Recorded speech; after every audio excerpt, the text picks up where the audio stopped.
When I first opened Tony Robbins' Money, Master the Game, I didn't find a book about numbers. I found a story about control, about fear, about freedom. Because money, as Tony says, is never really about money. It's about power.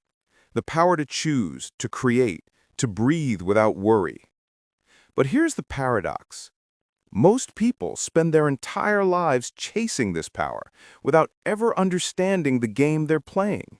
It's like running a marathon without knowing where the finish line is. Tony spent years interviewing the most brilliant financial minds in the world, Warren Buffett, Ray Dalio, Jack Bogle, and what he discovered changed the way I think about wealth forever. He realized that financial freedom isn't reserved for the lucky or the gifted. It's built patiently through decisions we make every day. He tells us a story about himself, how he grew up poor, how there were times when his family had no food on the table, and how a stranger once brought them Thanksgiving dinner. That single act of kindness lit a fire in him, not just to make money, but to never be powerless again. And that's where the game begins. Money, he says, is a game of psychology before it's a game of strategy. You can master every spreadsheet, every investment trick, but if fear still drives you, you will lose every time. The wealthy understand one thing most people don't. You can't win by playing someone else's game.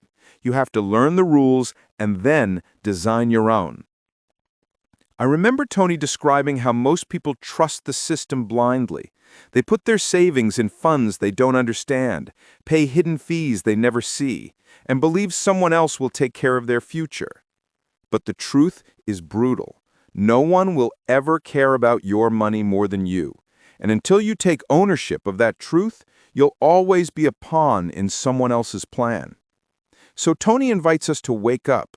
He says, the moment you decide that you are the master of your financial game, everything changes. He doesn't talk about luck or secret formulas.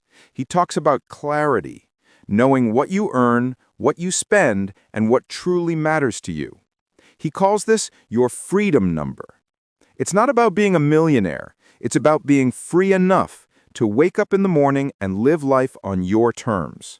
For some, that number might be a small house near the sea. For others, it's the ability to quit a job they hate. The size doesn't matter. What matters is that it's yours. Tony uses a simple metaphor I love. Imagine your financial life as a game board. On one side, you have the things you can control, saving, investing, learning. On the other, you have chaos, the market, inflation, politics.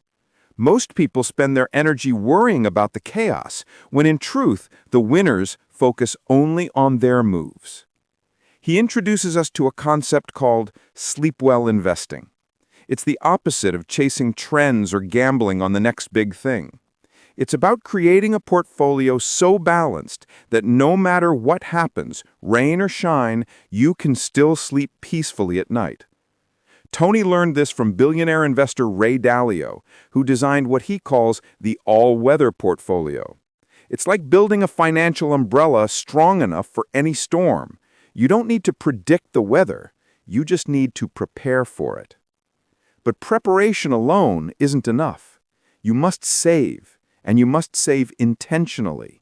Tony tells stories of people with modest incomes who became financially free simply because they paid themselves first.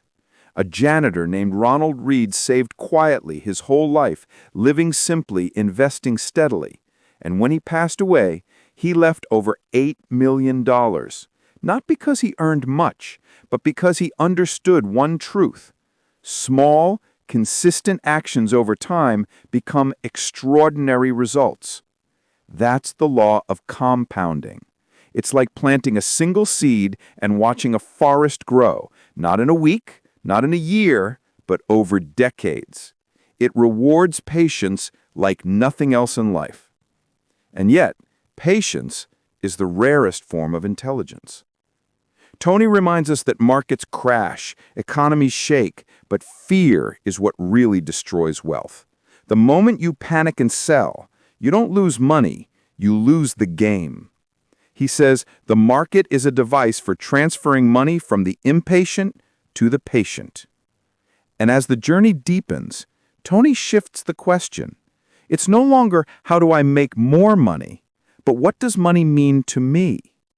He explains that wealth without purpose feels empty.